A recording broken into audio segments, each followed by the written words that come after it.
आपके साथ गुंजन और आप देख रहे हैं हमारा खास प्रोग्राम विश्लेषण, जहां होता है हर खबर का विश्लेषण।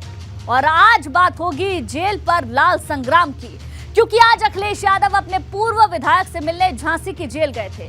लेकिन डिप्टी सीएम केशव प्रसाद मौर्य ने अखिलेश यादव को लेकर ऐसी बात कह दी, अब सियासत उबाल मारने लगी है।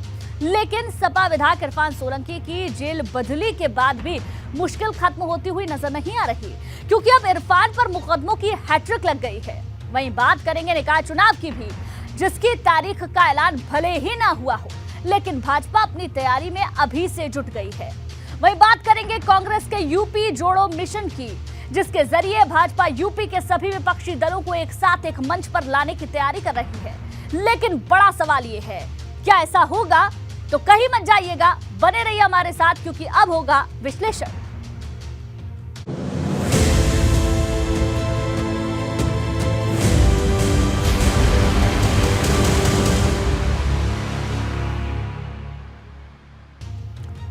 और अब बात अखिलेश की जेल वाली मिलाई की, जिसने ऐलान कर दिया कि अब लड़ाई खुलकर होगी। क्योंकि आज अखिलेश यादव झांसी में थे, जहां उन्होंने सपा नेता दीप नारायण यादव से जेल में मुलाकात की। दीप पिछले 3 महीने से जेल में बंद हैं, उन पर 58 मुकदमे दर्ज हैं। लेकिन जब अखिलेश जेल से मिलकर बाहर आए तो सूबे की योगी सरकार को ये कहते हुए घेरते हुए नजर आए कि उनकी सरकार सपा के विधायक और नेताओं को टारगेट कर रही है। लेकिन जो बात डिप्टी सीएम केशव प्रसाद मौर्य ने कही, वो अखिलेश को बुरी तरह से चुभ गई।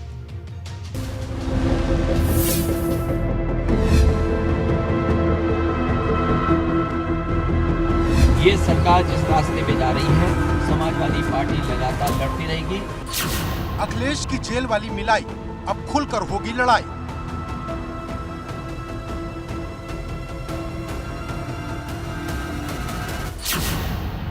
सरकार पर अखिलेश का हमला, सपा विधायकों से लिया जा रहा है बदला।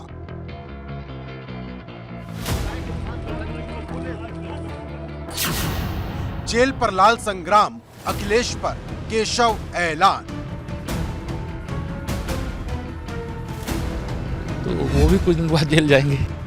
दिसंबर की सर्दी में जेल वाली सियासत ने मई वाली गर्मी पैदा कर दी है, क्योंकि फिर एक बार अखिलेश यादव अपने एक और नेता से जेल में मिलने पहुंचे। और अब अखिलेश की इसी जेल वाली सियासत पर सूबे की राजनीति गर्मा गई, क्योंकि जहां एक तरफ अखिलेश यादव ने झांसी जेल में सपा नेता दीप नारायण यादव से मुलाकात की, वहीं यूपी के डिप्टी सीएम केशव प्रसाद मौर्य ने अखिलेश को जेल वाली चेतावनी दे दी। अखिलेश यादव जेल में जा रहे हैं लगातार अपने विधायकों से और नेताओं से मिलने, तो वो भी कुछ दिन बाद जेल जाएंगे। अखिलेश यादव जेल में जा रहे हैं लगातार अपने विधायकों से और नेताओं से मिलने, तो वो भी कुछ दिन बाद जेल जाएंगे।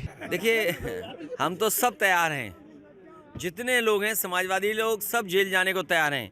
उनके पास जगह होनी चाहिए हम लोगों को रखने के लिए, और उनकी भी जगह हम लोग देख लेंगे समय आने पर कि कितनी जगह जेल में रखे हुए हैं वो लोग। और मुकदमा अपना वापस न लिया होता सरकार में तो वो खुद जेल में होते। अखिलेश यादव ने सरकार पर भी तमाम आरोप लगाए और ये भी कहा कि जानबूझकर समाजवादी पार्टी के विधायक कार्यकर्ताओं को परेशान किया जा रहा है। हालांकि अखिलेश यादव के जेल जाने को लेकर बीजेपी हमलावर हो गई है। उप मुख्यमंत्री केशव प्रसाद मौर्य ने तो यहाँ तक कह दिया कि अखिलेश यादव खुद जेल जाने की व्यवस्था कर रहे हैं और इसीलिए अलग अलग जेलों में जाकर वो दौरा कर रहे हैं। गौरतलब है कि अखिलेश न सिर्फ जेल में बंद अपने नेताओं से मुलाकात कर रहे, बल्कि सूबे की सरकार पर साजिश के तहत सपा नेताओं को फंसाने का आरोप भी लगा रहे। जब से भारतीय जनता पार्टी की सरकार आई है, लगातार लोगों पर झूठे मुकदमे लग रहे हैं और सरकार अधिकारियों पे दबाव बना करके झूठे मुकदमे लगा रही है। और समाजवादी पार्टी क्योंकि मुख्य विपक्षी पार्टी है, इसलिए चिन्हित कर करके इनके नेताओं को फंसाना, इनके नेताओं पे झूठे मुकदमे लगाना, इन नेताओं को बदनाम करना।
रही। लेकिन सवाल बड़ा ये है कि क्या अखिलेश की मुलाकात दीप नारायण यादव की मुश्किल कम कर पाएगी, क्योंकि ऐसी ही एक मुलाकात अखिलेश ने इसी महीने की 19 तारीख को इरफान सोलंकी से भी की थी, जिसके बाद इरफान की मुश्किल तो कम नहीं हुई, उल्टा उन पर मुकदमों की लिस्ट बढ़ गई। समाजवादी पार्टी के राष्ट्रीय अध्यक्ष अखिलेश यादव आज जिला कारागार झांसी पहुंचे और 2 बार के विधायक दीप नारायण सिंह यादव से आधे घंटे से ज्यादा वक्त तक मुलाकात की। अखिलेश यादव इन दिनों अपने क्षेत्रीय छत्रपों के पास पहुंच रहे हैं और उनसे मुलाकात करके उनके हालचाल ले रहे हैं। उनके परिजनों से भी मुलाकात करते हुए यह विश्वास दिलाने की कोशिश कर रहे हैं कि वो और पार्टी उनके साथ खड़ी हुई है। वहीं जानकारों की माने तो अखिलेश यादव जेल में मुलाकात कर अपने संगठन को मजबूत कर रहे हैं। अखिलेश का पूरा फोकस उन नेताओं पर है जो या तो जेल में बंद हैं या फिर जिनके खिलाफ मुकदमे दर्ज हो रहे। रमाकांत यादव पूर्व सांसद विधायक, जिनका बहुत पुराना मुकदमा, वर्षों पुराना मुकदमा, दबाव बना करके उन्हें जेल भेज दिया गया। आपके पड़ोस के जिले में इरफान विधायक, इरफान सोलंकी के पिताजी विधायक रहे, इरफान सोलंकी कई बार विधायक रहे, उन्हें भी साजिश का शिकार होना पड़ा, उन्हें जेल जाना पड़ा। और झांसी के लोग और हम समझते हैं, आप पत्रकार साथियों को सब पता है कि दीपक यादव पूर्व विधायक झूठे मुकदमे लगा करके उन्हें जेल भेजा गया है। अखिलेश यादव की नज़र इन दिनों अपनी पार्टी को मजबूत करने पर लगी हुई है। शायद इसीलिए अखिलेश यादव अब उन लोगों को जवाब दे रहे हैं जो लोग लगातार उन पर आरोप लगाते थे कि अखिलेश यादव सोशल मीडिया पर ही सियासत करते हैं। भारतीय जनता पार्टी समेत तमाम दलों को ये सोचना होगा कि किस तरह से उनकी रणनीति से लड़ा जाए। अखिलेश यादव मैसेज देने की कोशिश कर रहे हैं कि वो लगातार कैसे अपने क्षेत्रीय छत्रपों, स्थानीय बड़े और प्रभावशाली नेताओं से मुलाकात कर रहे हैं। हालांकि भाजपा सपा को इस मोर्चे पर यह कहते हुए घेर रही कि अखिलेश ऐसा करके अपराधियों को बढ़ावा दे रहे। समाजवादी पार्टी के सरकारों के समय जिस प्रकार से अराजकता और पूरे प्रदेश को दंगा प्रदेश बना दिया गया था और तत्कालीन सरकारें दंगाइयों के मुकदमे वापस लेने का, आतंकवादियों के मुकदमे वापस लेने का काम करती थी, तो मैं निश्चित रूप से कह सकता हूं कि समाजवादी पार्टी का समर्थन किन लोगों के साथ है वो पूरा प्रदेश और पूरा देश जानता है। अखिलेश जी और समाजवादी पार्टी सदैव इन लोगों ने अपराधियों, माफियाओं का संरक्षण करने का ही काम किया है, लेकिन इधर माननीय योगी आदित्यनाथ जी लगातार बुलडोजर चला रहे हैं और बुलडोजर रुकेगा नहीं। समाजवादी पार्टी बुरी तरह से फ्लॉप है। गुंडे, माफिया, मवाली, लुच्चे लफंगे उनकी पार्टी में प्रशय पाकर के आगे बढ़ते रहे। अभी देख रहे हैं कि समाजवादी पार्टी के मुखिया जेल जेल घूम रहे हैं और हमारी पार्टी शुचिता के साथ भ्रष्टाचार और अपराध पर जीरो टॉलरेंस के तहत आगे बढ़ रही है।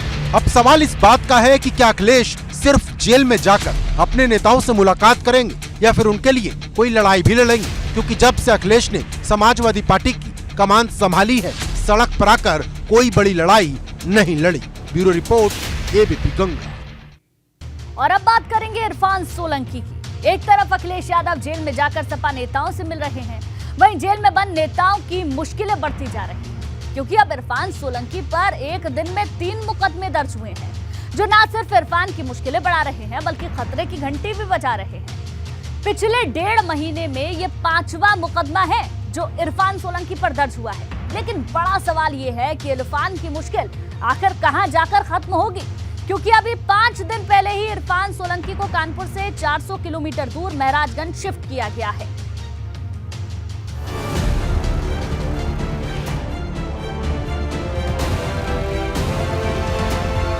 इरफान सोलंकी पर मुकदमों की हैट्रिक, विधायक बना गैंगस्टर।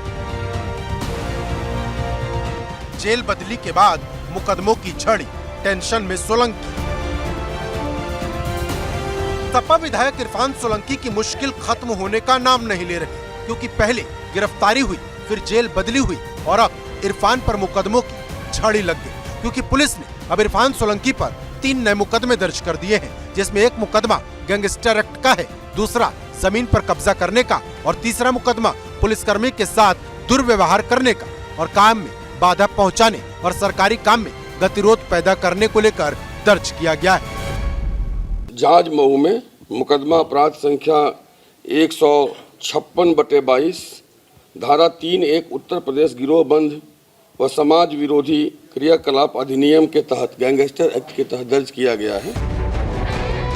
गौरतलब है कि पिछले 1.5 महीने में इरफान सोलंकी के ऊपर ये 5वां मुकदमा दर्ज हुआ है। इरफान सोलंकी पर जमीन कब्जाने, फर्जी आधार कार्ड और बांग्लादेशी नागरिकों को संरक्षण देने समेत कई मामले दर्ज है। अभी 5 दिन पहले ही इरफान को कानपुर से महाराजगंज जेल ट्रांसफर किया गया, लेकिन ट्रांसफर होने के बाद भी कानपुर में इरफान के खिलाफ दर्ज मुकदमों की गिनती बढ़ती जा रही। उनके ऊपर पहला मामला प्लॉट कब्जाने का दर्ज हुआ था, जिसमें नजीर फातिमा नाम की महिला ने इरफान सोलंकी और उनके भाई रिजवान सोलंकी पर प्लॉट कब्जा करने की नीयत से आग लगाने का आरोप लगाया था, जिसके बाद से इरफान सोलंकी की मुश्किल बढ़ती जा रही।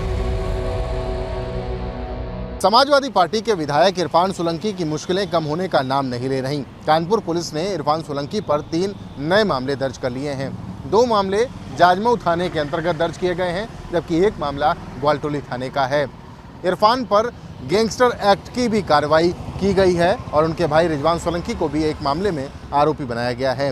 इरफान के अलावा रिजवान सोलंकी, शौकत अली, इजराइल आटेवाला में तमाम ऐसे लोग हैं जो इरफान के आसपास थे और इन मामलों में उनको आरोपी बनाया गया है। लेकिन बड़ा सवाल ये है कि क्या इरफान सोलंकी को टारगेट किया जा रहा है, क्योंकि जब से इरफान सोलंकी को गिरफ्तार किया गया है तब से समाजवादी पार्टी यही आरोप लगा रही कि इरफान को फंसाया जा रहा। समाजवादी पार्टी कानूनी लड़ाई में उनके साथ है, हर तरीके से साथ है, लेकिन हम ये कहना चाहते हैं समाजवादी लोग और आपके से ये कहना चाहते हैं, लगातार साजिश है कि समाजवादियों को परेशान करो, उन्हें जेल भेज दो, झूठे मुकदमे लगा। ये सारी झूठी कहानियां, झूठी बातें, लगातार उत्पीड़न।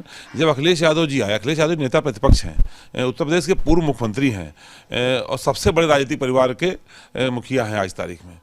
उनके आने के बाद उनको चिढ़ाने की नीयत से ये मुकदमा किया जाना सरासर अधिकारी की मानसिकता को दिखा रहा है। अब सवाल यह है कि इरफान सोलंकी की मुश्किल आखिर कहां जाकर खत्म होगी, क्योंकि जिस रफ्तार से इरफान सोलंकी पर मुकदमे दर्ज हो रहे, उससे आजम खान का रिकॉर्ड खतरे में नजर आ रहा। Bureau report, ABP Ganga. और अब बात निकाय के युद्ध की, जिसकी तारीख का ऐलान भले ही ना हुआ हो, लेकिन भाजपा ने अपनी तैयारी से विरोधी खेमे की टेंशन बढ़ा दी है, क्योंकि आज भाजपा ने एक बड़ी बैठक की, जिसमें प्रदेश अध्यक्ष भूपेंद्र चौधरी, पार्टी पदाधिकारी सब मौजूद थे। इस बैठक में निकाय चुनाव पर चर्चा हुई, लेकिन बड़ा सवाल ये है कि निकाय की तारीख का ऐलान आखिर कब होगा, क्योंकि स्पेशल कोर्ट ने 24 दिसंबर को फैसला सुरक्षित रख लिया था। अब कल इसका फैसला आना है, क्योंकि अगर फैसला नहीं आया तो निकाय का इंतजार और ज्यादा लंबा हो जाएगा।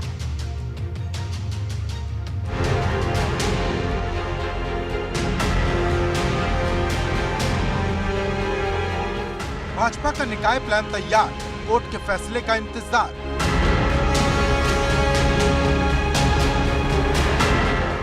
शहर वाली महाभारत, कौन जीतेगा युद्ध। उत्तर प्रदेश में निकाय चुनाव की तारीख का ऐलान कब होगा, इसका इंतजार हर एक राजनीतिक दल कर रहा, लेकिन भाजपा इंतजार करने के मूड में नहीं, जो कोर्ट के फैसले से पहले ही जोर शोर से निकाय की तैयारी में जुट गई है। क्योंकि सोमवार को भाजपा मुख्यालय पर एक बड़ी बैठक हुई, जिसमें प्रदेश अध्यक्ष भूपेंद्र चौधरी और महामंत्री संगठन धर्मपाल सिंह सैनी से लेकर पार्टी के सभी प्रदेश पदाधिकारी शामिल थे। उत्तर प्रदेश में स्थानीय निकाय के चुनाव कब होंगे यह अदालत के फैसले पर निर्भर करता है, लेकिन सत्ताधारी बीजेपी स्थानीय निकाय चुनाव की तैयारियों में जोर शोर से जुटी है। आज पार्टी मुख्यालय पर पार्टी के जो प्रदेश पदाधिकारी हैं उनकी बैठक हुई, क्षेत्रीय अध्यक्षों की बैठक हुई और जो मोर्चे हैं पार्टी के उनकी बैठक हुई। किस तरीके से निकाय चुनाव में पार्टी की रणनीति रहेगी, कैंडिडेट सिलेक्शन होना है, हालांकि वो अदालत के फैसले के ऊपर निर्भर करेगा, क्योंकि प्रदेश अध्यक्ष भूपेंद्र चौधरी का साफ तौर पर कहना है कि अदालत जो भी फैसला देगा उसी के आधार पर हम जो प्रत्याशी चयन है उस प्रक्रिया को शुरू करेंगे। वहीं निकाय चुनाव से पहले भाजपा प्रदेश संगठन के भीतर एक बड़े बदलाव की तैयारी भी कर रही है, जबकि कुछ लोगों की जिम्मेदारी भी बदली जाएगी, क्योंकि पार्टी के कुछ मोर्चों के अध्यक्ष सरकार में मंत्री बन चुके हैं। इसके अलावा कुछ प्रदेश पदाधिकारी भी सरकार में मंत्री हैं। अब जल्द ही उनकी जगह नए लोगों को जिम्मेदारी दी जाएगी। हालांकि किसकी क्या जिम्मेदारी होगी, ये फैसला केंद्रीय नेतृत्व ही तय करेगा। मुझे मिड सेशन के लिए काम मिला है, क्योंकि स्वतंत्र देव जी का जो बचा कार्यकाल है मुझे मिला है, मैं पार्टी के केंद्रीय नेतृत्व से निर्देश का इंतजार कर रहा हूं और जैसे निर्देश मिलेगा संगठन के पुनर्गठन की तरफ आगे बढ़ेंगे। गौरतलब है कि 2024 के लोकसभा चुनाव से पहले भाजपा एक नई टीम बनाना चाहती है, लेकिन बड़ा सवाल निकाय चुनाव का है, क्योंकि ओबीसी आरक्षण को लेकर लगातार सियासत गर्म है। पहले सिर्फ समाजवादी पार्टी निशाना साध रही थी, लेकिन अब आम आदमी पार्टी ने भी आरक्षण और परिसीमन को लेकर मोर्चा खोल दिया है। अब तक उम्मीद थी कि चुनाव हो जाना चाहिए था या चुनाव की तारीखों का ऐलान हो जाना चाहिए था, लेकिन न तारीखों का ऐलान हो पाया, न परसीमन पे मोहर लग पाई। अभी भी हाई कोर्ट में मामला लंबित है। कल इस पर फैसला आने की उम्मीद है और जो भी फैसला आएगा उसके आधार पर हम लोग चुनाव में जाएंगे। लेकिन एक बात स्पष्ट हो गई कि परसीमन में उत्तर प्रदेश की सरकार ने गड़बड़ी और धांधलेबाजी की है, जिसके कारण से इतनी सारी याचिकाएं हाई कोर्ट के सामने पहुंची। निकाय चुनाव के मामले को लेकर आम आदमी पार्टी ने भाजपा सरकार पर निशाना साधा है। आम आदमी पार्टी के राज्यसभा सांसद और उत्तर प्रदेश प्रभारी संजय सिंह ने कहा कि सरकार ने परिसीमन से लेकर आरक्षण निर्धारण तक गड़बड़ी की, इसी वजह से ये मामला कोर्ट तक पहुंच गया। उन्होंने साफ कहा कि जैसे ही कोर्ट का फैसला आएगा वैसे ही आम आदमी पार्टी भी चुनाव को लेकर तैयार है और अपने उम्मीदवारों के नाम का ऐलान करना भी शुरू कर देगी। लेकिन बड़ा सवाल निकाय की जंग का है, क्योंकि ओबीसी आरक्षण पर जो अड़ंगा लगा है उस पर सस्पेंस खत्म होने का नाम नहीं ले रहा। 24 दिसंबर को कोर्ट ने फैसला सुरक्षित रख लिया था और अब सबकी नजर 27 दिसंबर की तारीख पर है। अगर मंगलवार को भी फैसला नहीं आया तो निकाय चुनाव का इंतजार और लंबा हो जाएगा। Bureau report, ABP Ganga.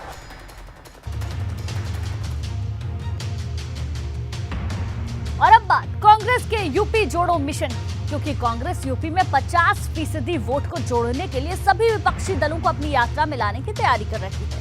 क्योंकि कांग्रेस ने सपा, बसपा, आरएलडी, सुभासपा को अपनी यात्रा में शामिल होने का न्योता दिया है। लेकिन बड़ा सवाल ये है, क्या ये सभी दल एक मंच पर आएंगे? और उससे भी बड़ा सवाल ये है कि यूपी में कांग्रेस को अपना कप्तान चुनेंगे।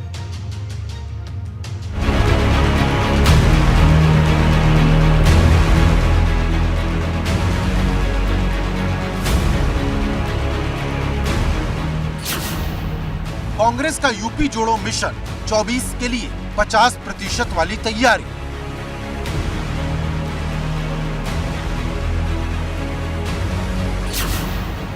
देश का सबसे बड़ा सूबा, खत्म होगा कांग्रेस का सूखा।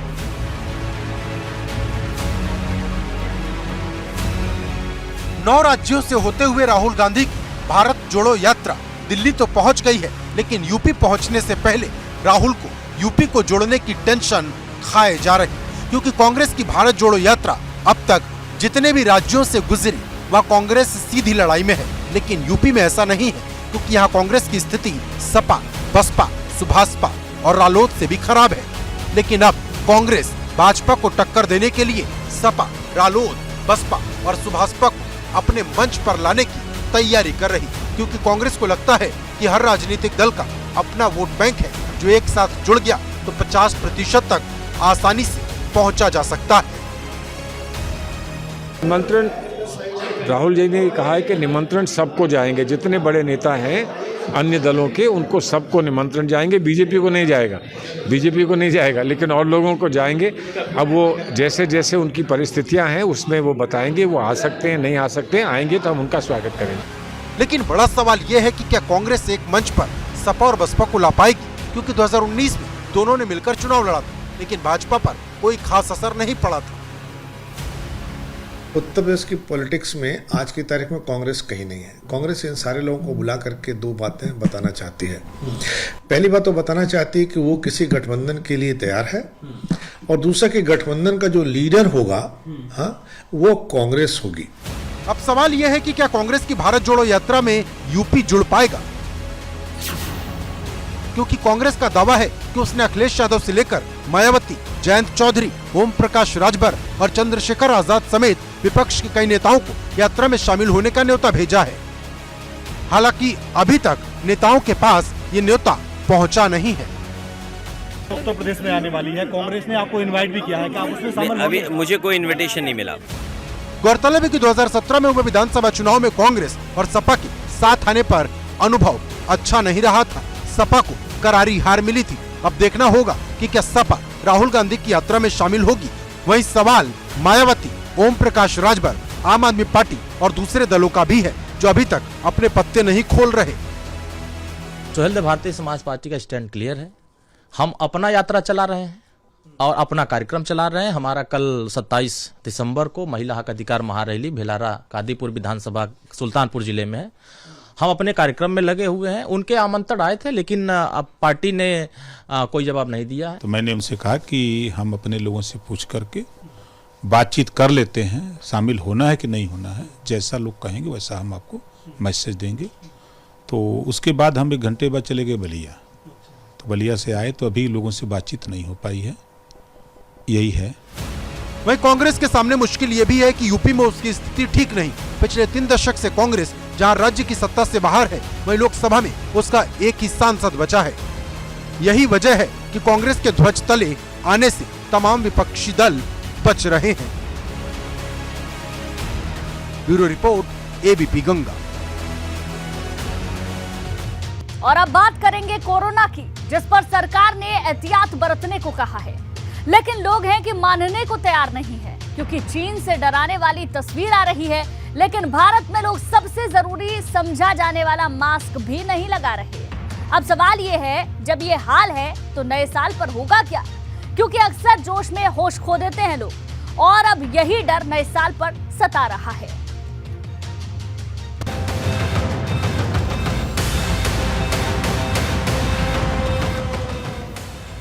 नए साल पर सावधान, वायरस की टिक टिक।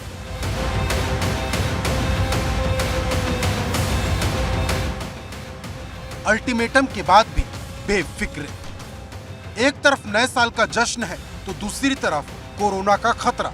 कहीं नए साल का यह जश्न जान पर भारी न पड़ जाए, क्योंकि नए साल को देखते हुए सरकारों ने मास्क लगाने, 2 गज की दूरी का पालन करने जैसे तमाम एहतियात बरतने शुरू कर दिए हैं। लेकिन इसके बाद भी कोई समझने को तैयार नहीं। ये तस्वीर आगरा की है, जहां नोटिस बोर्ड पर चस्पा है कि बिना मास्क के अस्पताल परिसर में घूमना मना है, लेकिन इसके बाद भी लोग बिना मास्क के खुलेआम घूमते नजर आ रहे हैं। लोग आपको नजर आ रहे हैं कैमरे पर, ये मास्क नहीं लगाए हुए हैं, तो इससे समझा जा सकता है कि लोग अभी भी कोरोना को हल्के में ले रहे हैं।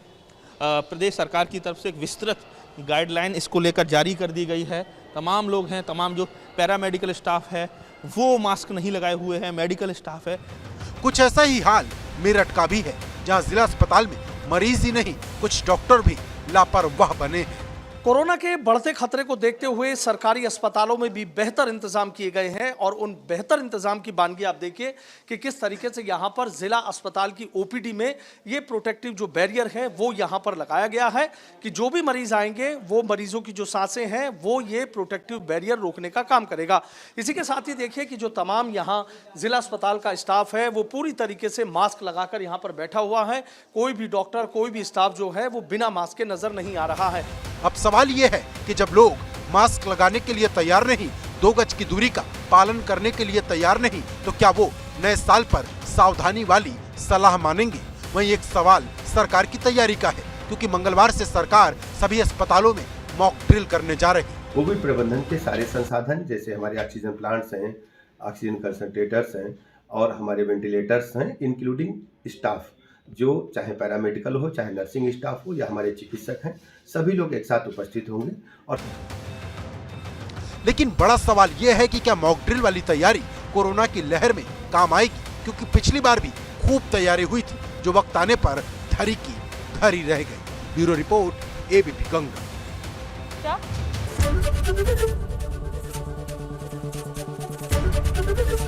एबीपी गंगा, खबर आपकी, जुबान आपकी।